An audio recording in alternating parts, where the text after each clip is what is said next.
All right, earlier today, Nancy Pelosi. President has committed an unspeakable assault on our nation. Has announced that she is demanding that the cabinet. I joined the Senate Democratic leader in calling on the Vice President to remove this president by immediately invoking the 25th Amendment. If the Vice President and the Cabinet do not act, the Congress may be prepared to move forward with impeachment. That is the overwhelming sentiment of my caucus. To those whose purpose was to deter our responsibility, you have failed. You did not divert the Congress from our solemn constitutional purpose to validate the overwhelming election of Joe Biden and Kamala Harris as President and Vice President of the United States. We're very pleased now that we have, in 13 days, President Joe Biden, a Democratic House majority. And I'm calling it right now. There is going to be shenanigans. There will be tomfoolery at the inauguration.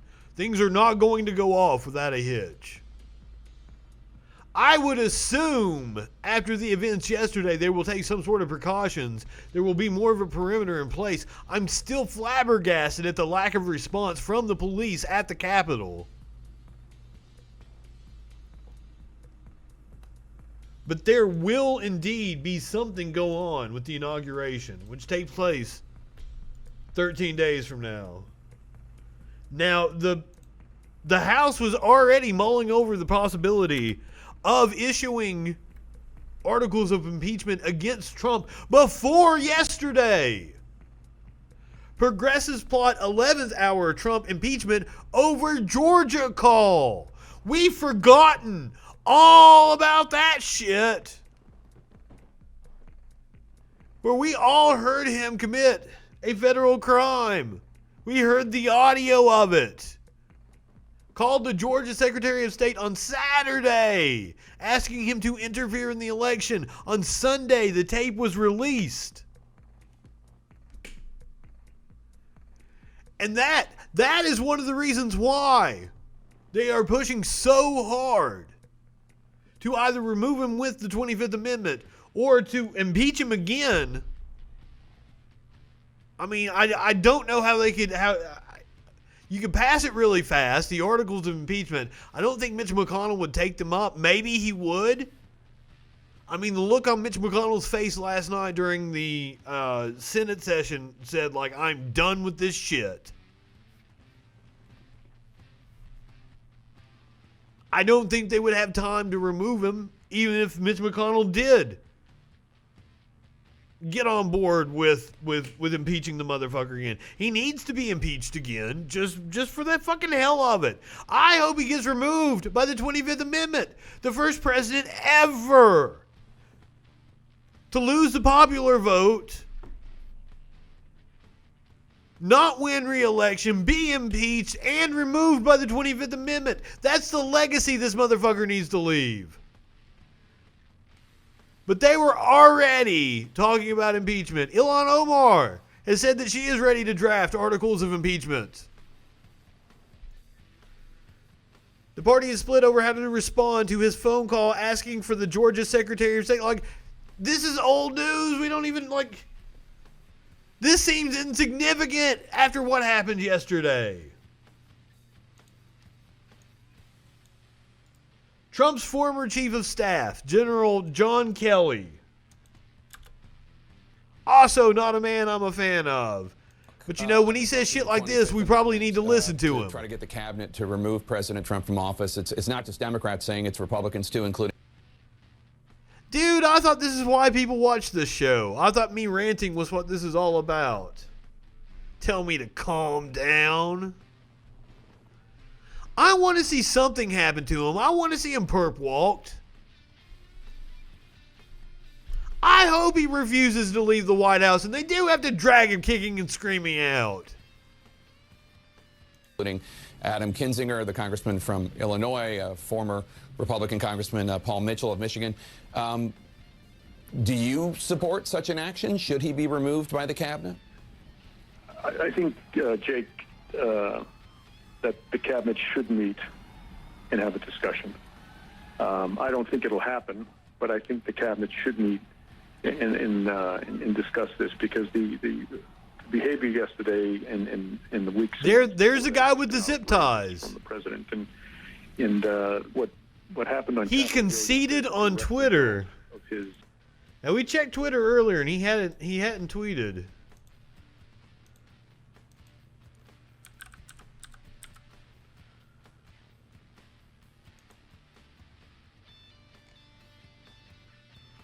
So we've got a new message from Trump. United States Capitol.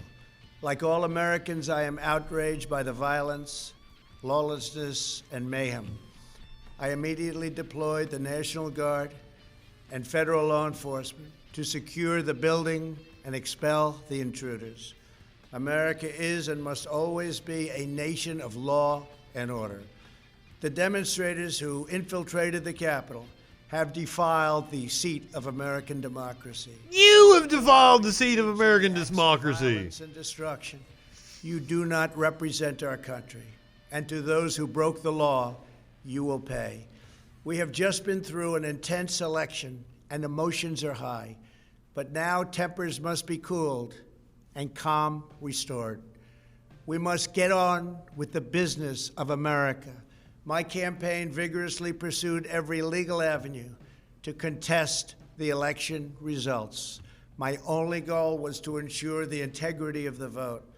In so doing, I was fighting to defend American democracy.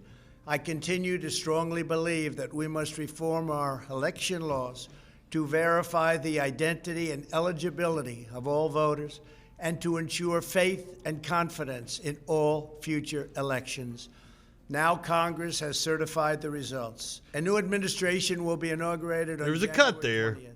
My focus now turns to ensuring a smooth, orderly, and seamless transition of power. This moment calls for healing and reconciliation. 2020 has been a challenging time for our people. A menacing pandemic has upended the lives of our citizens, isolated millions in their homes, damaged our economy, and claimed countless lives. Defeating this pandemic and rebuilding the greatest economy on earth will require all of us working together. It will require a renewed emphasis on the civic values of patriotism, faith, charity, community, and family. We must revitalize the That's exactly right, Zoe. love and loyalty that bind us together as one national family. To the citizens of our country, serving as your president has been the honor of my lifetime. And to all of my wonderful supporters, I know you are disappointed, but I also want you to know that our incredible journey is only just beginning. Thank you, God bless you, and God bless America. Yeah, somebody has scared him shitless. Tweet is no longer available. Tweet is no longer available.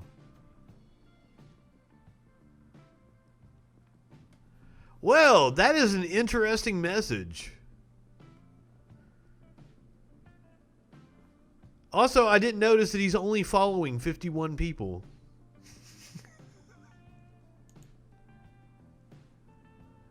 Wow, so yeah. Apparently they were getting ready to throw him out of office tonight. Wouldn't you say? You've got John Kelly on CNN. You've got Nancy Pelosi saying, remove him from office or we're going to impeach him. Apparently the cabinet was serious. They should still remove him. I don't care that we know what happens. Like, he does something like this. Like, they're like, okay, do this, and it'll be okay. And then he'll go back on it hours later. How many times has he come out and done the presidential thing? And then gone and spoke off the cuff and said the exact opposite and contradicted himself?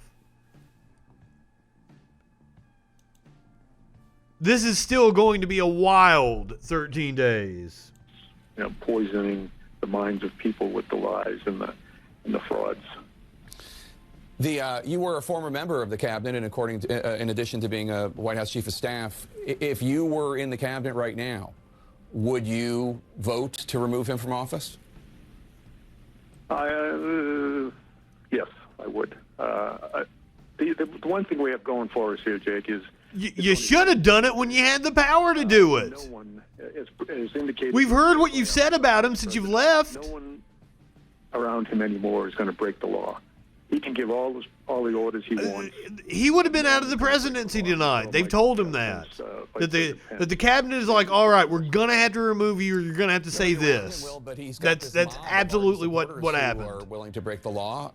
Are you worried about what he might do in these last 13 days? No longer. I mean, again, this is so enraged. What happened yesterday so enraged the country. And has it though? He says enraged. I am telling you that the right-wingers on my Facebook are emboldened. They are not enraged. They have marked down the date as January 6th as some sort of revolutionary act that they have partaken upon. They think it's a day that's going to go down in the history books, and they're looked at as fucking heroes. I promise you. Another reason that he might have done an about face was here. It's not just Democrats calling for him to be removed from office. We have Republicans calling for it as well. I have never seen an ad on Twitter. That's weird. Yesterday was a sad day, as we all know. It was the day where fire stoked by the president and other leaders finally leapt out of the pit, and it lit the trees. Thankfully, the strength of our Constitution and democracy held, and we emerged today a little better. GOP Representative Adam... What happened yesterday is a wake-up call to many. Kinzinger. Accountability for others. In the past few presidencies, the administrations have been so concerned about even a moment of weakness that the 25th Amendment was invoked during minor surgeries, passing the duties to the vice president while the president was under anesthesia, because even for that moment to have the captain of the ship absent could cause a major catastrophe. Sadly, yesterday, it became evident that not only has the president abdicated his duty to protect the American people and the people's... It's been evident.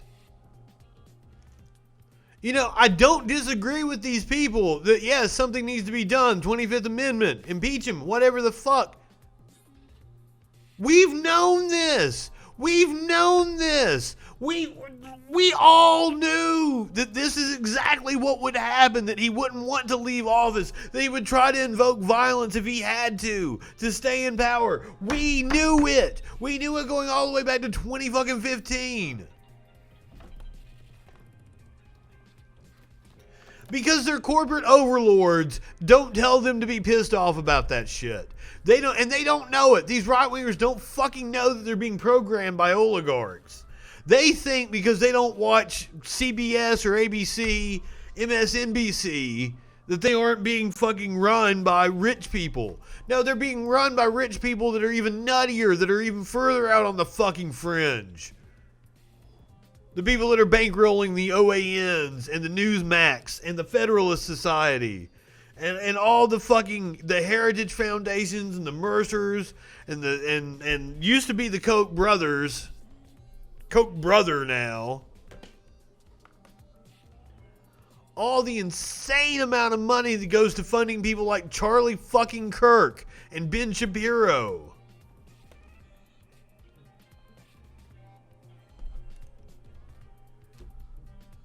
I don't understand. And what they're mad about, what right-wingers are mad about, is losing a station in life that revolves around them.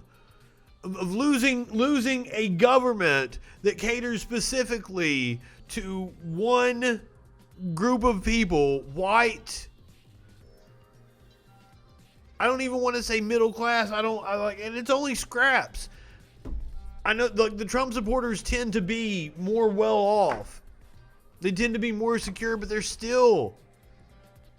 in danger of losing their homes if the economy crashes again.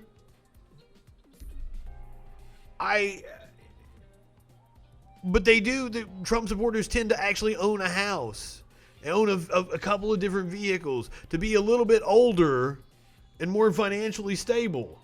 And for some reason, they're afraid of losing that. And they don't understand who the enemy is. They've been told that the enemy is Antifa, is the communists, socialists, the Marxists, whatever fucking label they want to put on it, whatever they want to call it this week, the new boogeyman on the right. Like, I went off on a dude today. It's been 50 years of conservative neoliberal policy has been the dominant philosophy in this country, and it has ruined fucking everything. And now you people are mad. Mad because you don't get your fucking way. That we take a step to taking a step to the left with Joe Biden. But that step to the left is just a baby step from a fucking off the rails fucking fascism where we're at with Trump. God damn. By the way, if I haven't drove the point into your skulls, right-wingers are fucking morons. The dumbest fucks walking the planet. I cannot stress that enough. Sean King had a tweet today. Like, just say they're just dumb. They're fucking dumb. And they are. They are so fucking dumb. Anyway. House, he invoked and inflamed passions that only gave fuel to the insurrection that we saw here. When pressed to move and denounce the violence, he barely did so, while of course victimizing himself and seeming to give a wink and a nod to those doing it.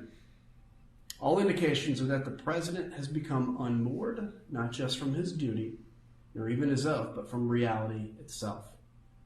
It is for this reason that I call for the vice president and members of the cabinet. He hasn't been in reality for years. For the American people, and that we have a say in captain of the ship.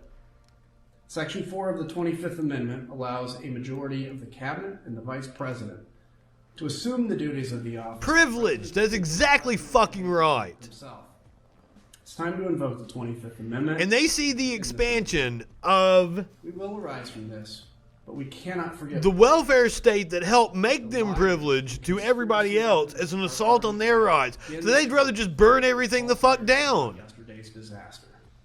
Here's the truth. That's what one of the right-wingers I was having a conversation with said, you and I both want to burn it down. I'm like, no, I don't want to burn it down. I want democracy for everybody. I want a system that's representative of every fucking body.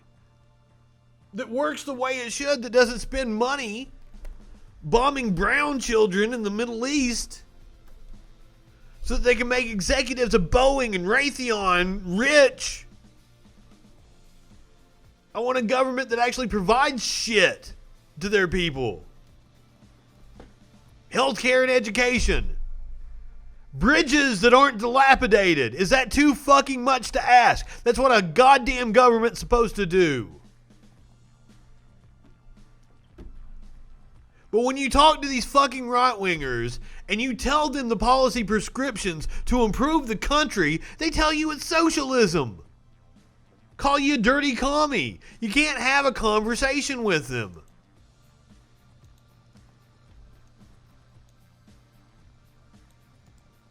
They'll tell you they're against the government. I'm like, okay, like, let's get them to stop shooting people in the streets. Oh, no, I'm for that part of the government. I want to abolish the EPA. What the fuck?